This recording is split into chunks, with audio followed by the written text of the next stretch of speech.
నమస్తే welcome to Yoyo TV. Andhra Pradesh రాష్ట్రంలో ఎన్నికల వేళ పార్టీలన్నీ గెలుపు కోసం ప్రయత్నాలను షురూ చేశాయి.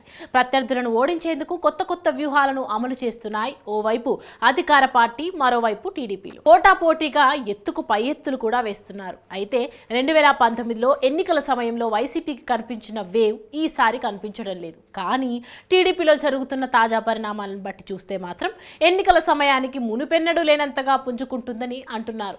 గత నెల రోజుల నుంచి టీడీపీ కార్యాలయం, చంద్రబాబు ఇంటి వద్ద కనిపిస్తున్న కోలాహలం చూస్తుంటే నిజమే అనిపిస్తోంది. వైసీపీలో టికెట్ దక్కని నేతలతో పాటు ఇతర పార్టీల నేతలు కూడా టీడీపీలోకి వెళ్లేందుకు క్యూ కడుతున్నారు. వీరిలో ఎక్కువ శాతం వైసీపీ సిట్టింగ్ ఎమ్మెల్యేలు, ఎంపీలు, ఎమ్మెల్సీలు ఉండటం విశేషం. ఇటీవలే పార్టీ నేతల్ని కలవడానికి చంద్రబాబు సమయం ఇవ్వడంతో ఉండవల్లిలోని ఆయన నివాసం దగ్గర జనజాతర కనిపించింది. పలు నియోజకవర్గాల నుంచి నేతలు ఆయనను కలిసి పార్టీలో చేరేందుకు వచ్చారు. 4 ఏళ్ల తర్వాత ఉండవల్లిలోని చంద్రబాబు నివాసం ఇలాంటి కోలాహలం కనిపిస్తోంది. టీడీపీ ఆఫీసుల్లోనూ చేరికలు జోరుగా సాగుతున్నాయి.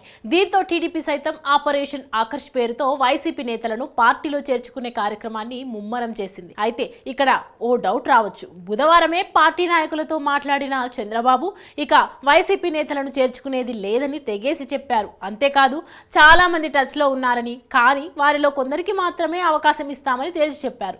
ఇలా ఆ కొందరితోనే తాజాగా చంద్రబాబు భేటీ అయ్యారు. వీరు కూడా ఎక్కువ మందే ఉండడం గమనార్హం. టీడీపీలో టికెట్ల వ్యవహారం ఇప్పటికే కన్ఫ్యూజన్ గా మారింది.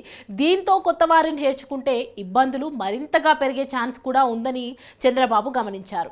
ఈ నేపథ్యంలోనే ఆయన కొత్త వారికి అవకాశం ఇవ్వరాదని నిర్ణయించారు. అయితే ఇప్పటికే మాట ఇచ్చిన వారిని తాజాగా ఉండవల్లిలోని తన ఇంటికి ఆహ్వానించిన చంద్రబాబు వారితో చర్చలు జరుపుతున్నారు. వీరిలో నరసరావుపేట ఎంపీ, వైసీపీ నాయకుడు ఇటీవల రాజీనామా చేశారు.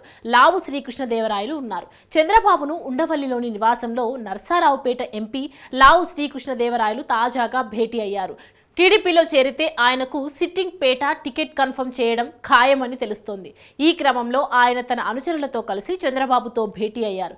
నరసరావుపేట పరిధిలోకి వచ్చే అసెంబ్లీ నియోజకవర్గాల్లో టీడీపీ నేతల విజయాన్ని కూడా ఈయన భుజాన వేసుకోవాల్సి ఉంటుంది. ఇది అన్ని పార్టీల్లోనూ ఉన్న విషయమే. దీనికి చంద్రబాబు కూడా గ్రీన్ సిగ్నల్ ఇచ్చేసినట్లు సమాచారం. మరోవైపు వైసీపీ సీనియర్ నేత అట్లా చిన్న వెంకటరెడ్డి కూడా చంద్రబాబు నివాసానికి చేరుకున్నారు. దాదాపు 100 కార్ల భారీ కాన్వైతో వచ్చారు. ఈయన పార్టీలో టికెట్ ఆశిస్తున్నారు. ఉమ్మడి గుంటూరు జిల్లాలోని ఏ నియోజకవర్గం నుంచి టికెట్ ఇచ్చినా గెలిచి గిఫ్ట్ గా ఇస్తామని చెప్తున్నారు. ఉమ్మడి కృష్ణా జిల్లాలోని కీలకమైన నియోజకవర్గం నూజివీడులో అభ్యర్థి మార్పు ఖరారైన దరిమిలా ఇక్కడ టికెట్ ను ఆశించిన టీడీపీ ఇన్ఛార్జ్ ముద్దరబోయిన వెంకటేశ్వరరావును కూడా చంద్రబాబు ఆహ్వానించారు. ఈసారికి పార్టీకి సహకరించాలని, పార్టీ అధికారంలోకి వచ్చాక ఎమ్మెల్సీ ఇస్తామని చంద్రబాబు తేల్చి చెప్పారు. దీనికి ముద్దరబోయిన ఓకే చెప్పినట్లు కూడా సమాచారం.